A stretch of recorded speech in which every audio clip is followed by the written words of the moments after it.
Looking ahead, what do you think are the biggest challenges and opportunities in cybersecurity over the next 5 to 10 years? Two main areas. One is about AI, because everything's about AI these days, right? Yes. How do we secure AI systems? We're going to be relying more and more on AI systems to give us advice, to give us information, to even make decisions. I think that last part is a little bit risky. We need to have a human in the loop.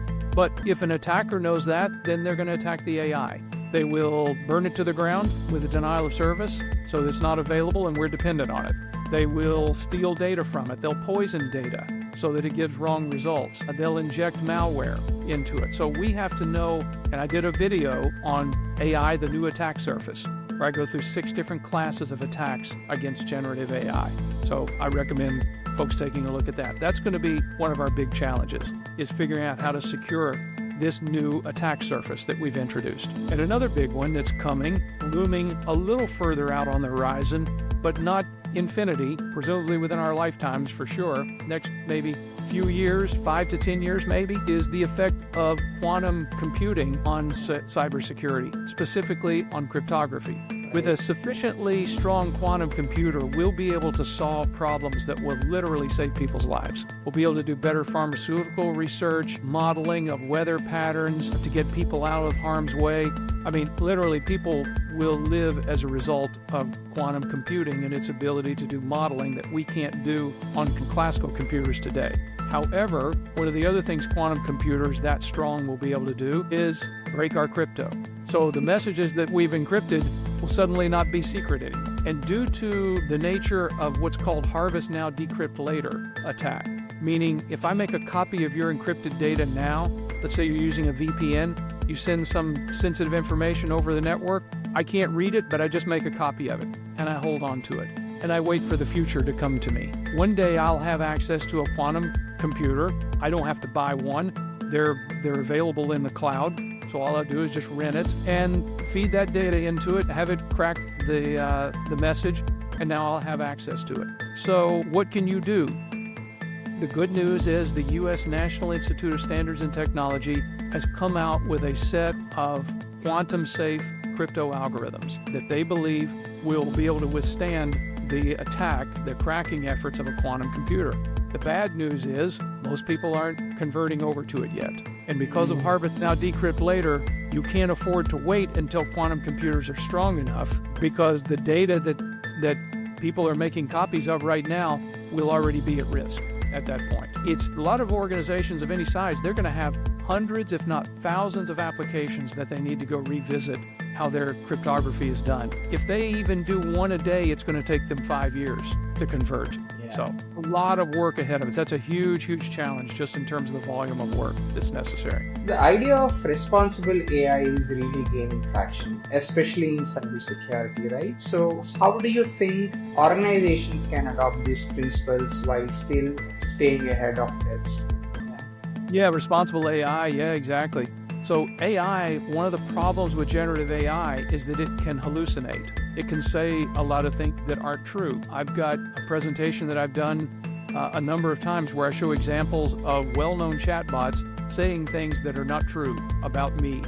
I've got an example where I catch it literally lying, saying something that's not true, saying it again, and then denying that it ever said it, all in the same session. So we have to understand that these systems were modeled after us. They learned language from us. They'll respond like us. If they're backed into a corner or if they're told to lie, they will lie. And if a bad guy gets to the system and is able to do a prompt injection, in other words, put instructions into it, it will do what it's told to do. So we have to do a much better job at building trustworthiness into the entire process. Because as I said, we're going to be more and more dependent on these systems.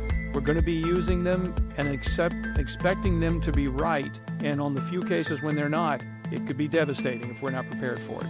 AI in cybersecurity seems like a double-edged sword for sure. So Yes. do you see it as like more of an opportunity or a challenge for the industry? Definitely both. So as a cybersecurity guy, a challenge Yes. is an opportunity, right? True. If every time we come out with a new type of technology, well, that's more work for me. So I guess we consider it job security. Yes.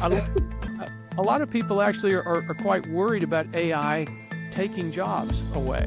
And in certain cases it will. In fact, I've recorded a video. It will release in January sometime, I think, is the current schedule, on the question, will AI take jobs or make jobs? And my answer is yes, it will do both. Yeah.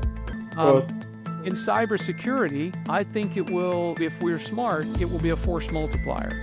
We already know the bad guys are going to be using it to improve their attacks. I'll give you one example. Imagine a phishing attack. One of the things that we train people to recognize a phishing email is look for bad grammar and spelling errors and things like that. Well, if I go to a chatbot and have it write it, it'll be perfect grammar. So we need to actually unlearn that from people. Yes. Tell them don't be looking for that. I mean, yeah, if you see it, it might be an indicator, but we're going to probably see less and less of that because we'll see the bad guys using AI to generate their phishing emails. So we know the bad guys can use AI to improve their attacks. So that means we're going to have to use AI to improve our ability to detect and defend against those attacks. And we're going to need all hands on deck in order to deal with that. Cybersecurity is a case where we never get ahead. We're always playing catch up.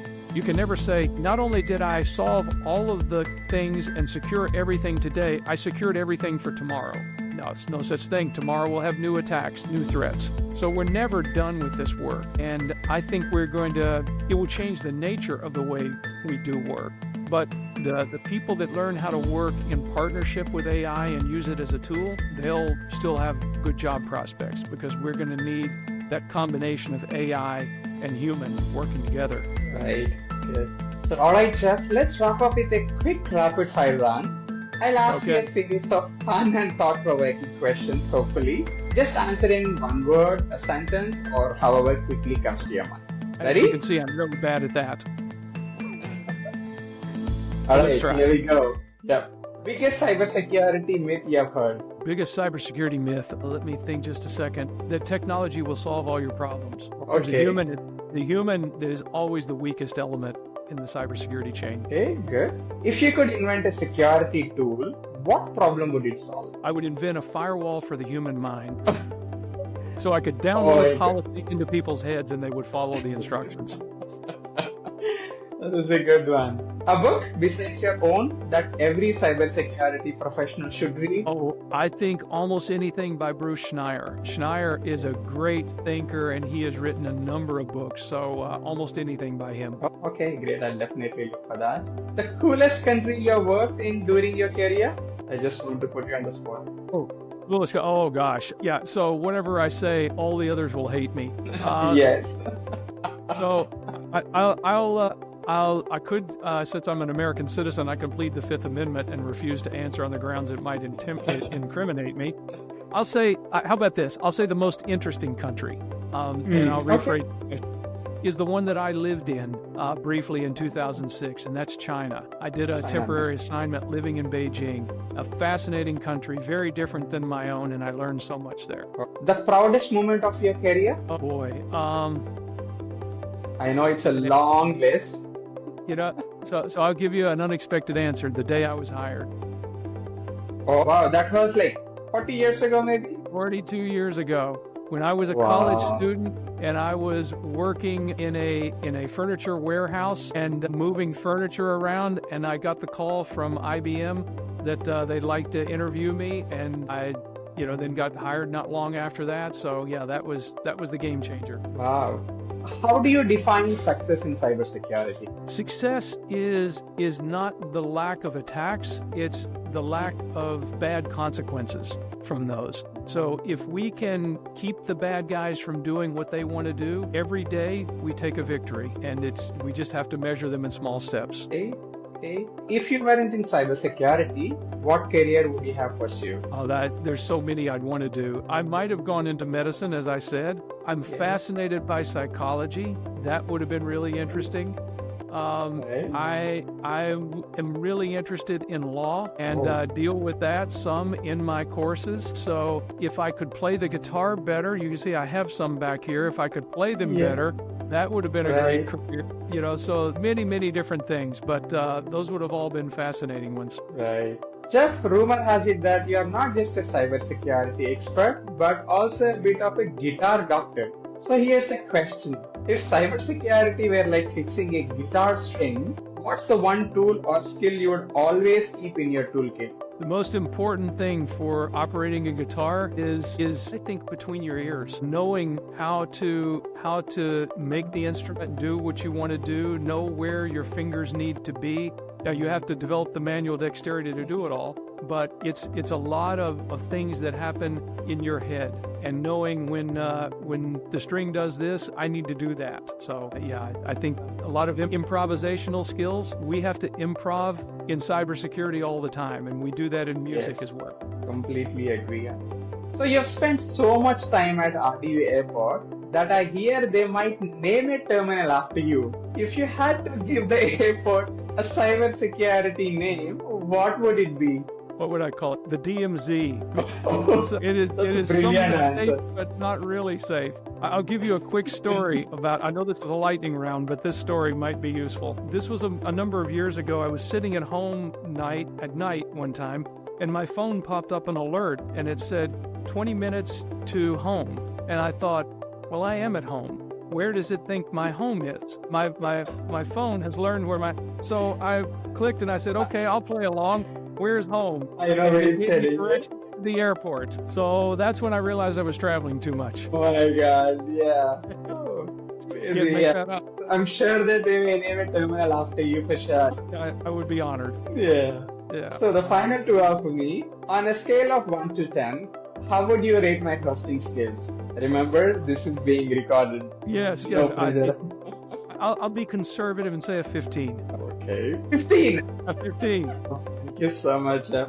Absolutely. It's my privilege. One more. So if I were a cybersecurity vulnerability, what kind of patch do you think I'd need? Oh gosh, you seem like a very cheerful guy. Cybersecurity will try to take that away from you. So you need a patch that maintains your bright, sunny disposition. Otherwise, I like to say cybersecurity people can find the dark cloud in every silver lining. Right. We're constantly focused on the dark cloud, so balance that and maintain a Yes. patch that allows you to focus on the silver lining as well. Don't say no, say how. Find the possibilities. Sure. Thanks a lot, Jeff. So You bet. thanks for playing along, Jeff. Your answers were fantastic, insightful, and entertaining. I'm sure our listeners enjoyed getting to know this side of you. Jeff, it's been such an honor having you on the show today. Thank you for sharing your incredible journey, insights, and advice with us. Before we wrap up, is there anything you would like to share with our listeners? Perhaps your YouTube videos, your book, or follow your work? Keep learning. Just keep learning. This field is always moving. If you like learning, if you like hard problems, cybersecurity is a great place to be because it'll always have more twists and turns and more hard problems than you can ever solve. So there's an endless supply of them out there. Yeah. Thank you again, Jeff, and thank you to all our listeners for tuning into this episode of Decoding Cybersecurity. Don't forget to subscribe to the podcast and stay tuned for more insightful conversations with industry leaders. Until next time, stay safe, stay secure. Bye-bye.